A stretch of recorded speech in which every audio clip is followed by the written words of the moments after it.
1:08, continuamos en Más de un Ourense, aquí en Onda Cero, saudando agora a Eva Pérez Gamote, que é a alcaldesa aínda de Vilar de Bos.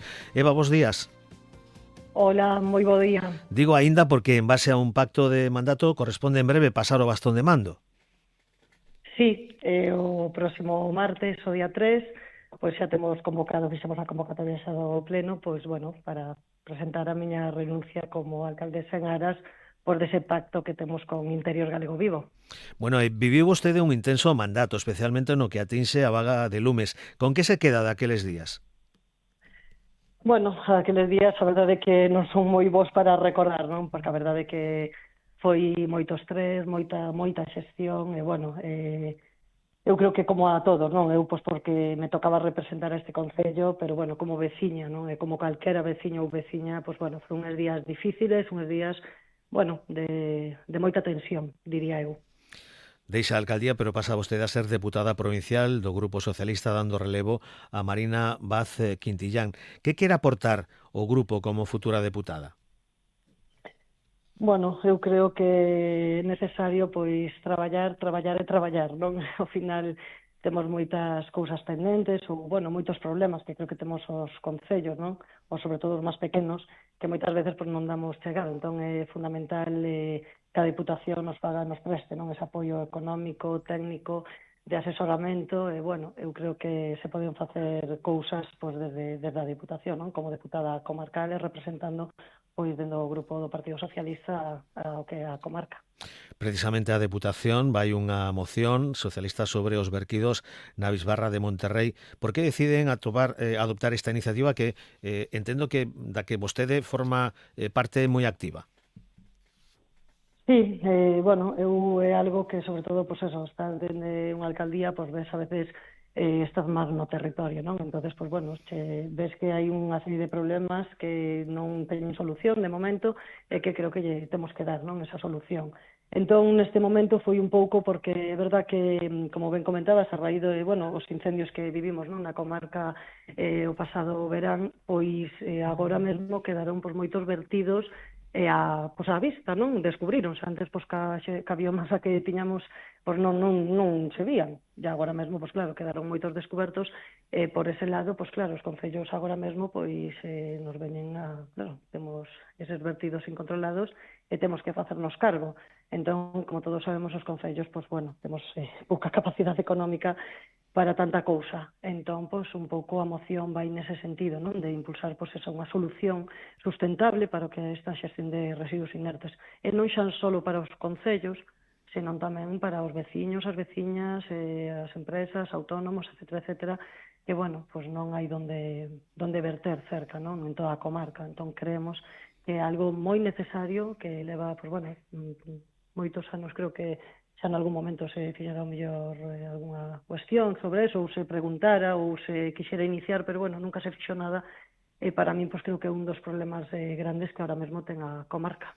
Claro, porque non habendo un lugar próximo ou máis cercano, está a máis de 80 kilómetros para depositar esos residuos, pois o que fai a xente habitualmente é botalos no monte, botalos nun descampado, e claro, non é o lugar idóneo. Así é, non temos algo cerca. É verdad que, bueno, temos, hai unha rúa, outro leiro, hai un en Xunqueira, pero, bueno, ainda así serían máis de 60 kilómetros, non? Entón, é verdad que bueno, pois a xente ao final, se non tes onde verter, bueno, pois se non lle das unha solución a un problema, pois ao final o que sucede é o que ti estás a comentar, non? Que se quedan por aí tirados no monte. Bueno, creo que temos que porlle unha solución a isto. Voltando á alcaldía, que salientaría como logros do seu mandato nestos máis de 2 anos de xestión? Bueno, a verdad que foron 2 anos e 8 meses, para ser concretos, de moita xestión, non? De moito traballo, pero por salientar algunha cousiña, eu creo que o primeiro foi, bueno, cando cheguei foi por o persoal necesario, non? De facer os concursos públicos, transparentes, para ter persoal, porque non había persoal. De feito, cheguei a estar eu abrindo e cerrando o Concello durante casi 23 días, non? Porque, bueno, non había xente, nin dentro nin fora. Entón, iso é verdad que se fixo, e, bueno, tamén se dá emprego, non? Que ao final, pois, a falta de emprego no rural moitas veces, pois, bueno, foi que non teñamos, pois, ese asentamento, non? Falta de persoas. E despois tamén creo que un dos proxectos máis importantes que conseguimos foi o cambio que estamos precisamente, comenzaron agora fai uns días, están cambiando a iluminación pública, non a tecnoloxía LED, porque é verdad que tiña este concello un custo enorme, era o único concello de toda a comarca, e non tiñamos o cambio a LED, e bueno, é verdad que eso pues, foi algo costoso, pero que se conseguiu e agora mesmo pues, vamos a cambiar pues, nas 26 aldeas que lles falta, estáse facendo. E iso supón pues, un aforro moi importante e unha aposta clara ao final pola sustentabilidade, non? E o aforro económico para as arcas. E despois, pues, bueno, tamén creo que en servicios sociales, pues, tamén fixemos un avance importante, que cando a miña chegada había moita xente en lista de espera para a prestación do SAF, do Servicio de Axuda no Fogar, e, bueno, reducimos a lista de espera, quitámola agora con casi 500 horas que nos volveu a conceder a Xunta este ano. Entón, pues, bueno, a verdade é que creo que foron logros importantes. Cando vostede chegou á alcaldía, que viu como prioridade? Que foi o primeiro no que se aplicou a tarea? A ese asunto do personal? Bueno, non, os primeiros 6 meses, entre xuño, pues, de xuño a decembro, o primeiro foi por orden o tema do que había, non pendente. Bueno, tiñamos aí moitas facturas pendentes de pago, había, pues, eso, moitísimo diñeiro que non, bueno, facturas, perdón, que non estaban sen pagar, había contratos que non estaban ben feitos, había que darlle legalidade. E, bueno, pagarlle a todos os provedores. A 31 de decembro conseguimos pagar máis de 700.000 euros en facturas a provedores, non? Entón foi facer, pues, bueno, esa xestión para poder pôr as cousas en orden e aprobar unhos orzamentos nese mesmo ano para poder operar no 24. E dende aí pues, foi un pouco a continuidade que lle demos para logo poñer, pues, como digo, o persoal e ir a proxectos, pues eso, máis grandes. Vostede ten unha vocación moi social. En que se traduciu na súa xestión no día a día? Que iniciativas salientarían neste senso?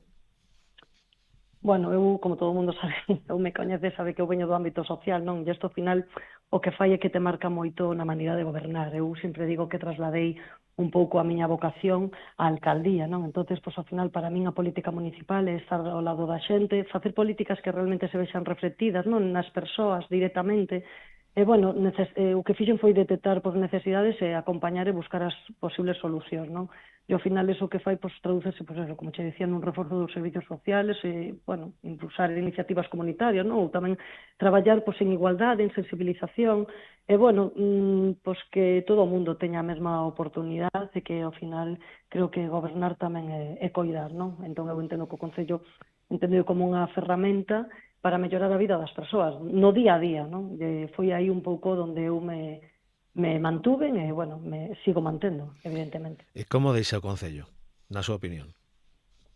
Bueno, eu creo que o Concello agora mesmo queda un Concello que, bueno, que funciona por si solo, por decirlo non, así a un grosso modo, un Concello que ahora mesmo, pues, un Concello que traballa moito persoal que temos, a verdade é que, bueno, eu sempre lles estou agradecida porque tengo persoal municipal, ao final, os alcaldes dependemos, non, da xestión que se faga dos técnicos. E, bueno, hai xente que está comprometida, pero non comprometida comigo, como alcaldesa, non comprometida cas persoas, non, cos veciños. Entón, agora mesmo o Concello, pues, bueno, quedan os orzamentos aprobados para todo o ano, e agora mesmo, pues, é verdad que este ano saliron moitísimas subvencións, estamos tramitando a maioría van a quedar xa presentadas, e logo, pues, bueno, no plan de inversións, pues, como che digo, por xa fixemos o que son as obras, queda xa todo, pues, bueno, encamiñado para simplemente facer a súa execución. Entón, eu creo que, bueno, que queda todo máis ou menos en orden. É verdad que todavía temos que seguir con moitas outras cousas, como é o tema das augas nos pueblos, que estamos ahora mesmo cas concesións a través da hidrográfica, e, bueno, quedannos os saneamentos tamén, as fosas, todos os vertidos, bueno, quedanos moito todavía por facer, pero creo que queda bastante encamiñado. Bueno, por último, ánimo de colaborar co futuro goberno municipal? Sí, bueno, eu sigo sendo a tenente de alcaldesa cando cambiamos a alcaldía, non? Entón, ao final, eu sigo no grupo de goberno, e, bueno, con competencias no medio ambiente, en asociacións, co local, bueno, simplemente, pues, dende outro lugar, pero sí, traballando para os veciños de Vilar de Bos e despois pois, de la Diputación para todos os concellos. Eva Pérez Gamote, aínda alcaldesa de Vilar de Bos ata este próximo martes, futura deputada provincial polo Partido Socialista. Grazas por atender a chamada de Onda Cero e ata unha nova ocasión. Gracias a vos. Ata logo. 1:18 e continuamos. Más de uno. Onda Cero.